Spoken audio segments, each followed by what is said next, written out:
Hello guys, आज मैं आपको एक पोएम सुनाई हूँ। उसका नाम है धनमना।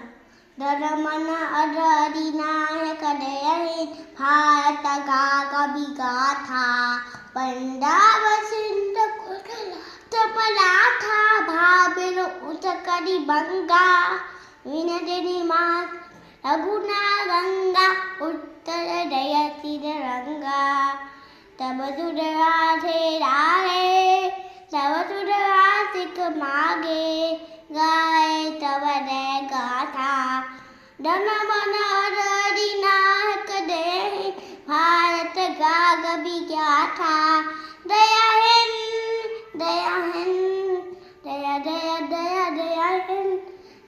मुझे पता है आपको अच्छा लगेगा। एक और होने वाली तितली तितली उड़ी उड़ ना सके बस में चली सीट ना मिली तो रोने लगी सीट ना मिली तो रोने लगी।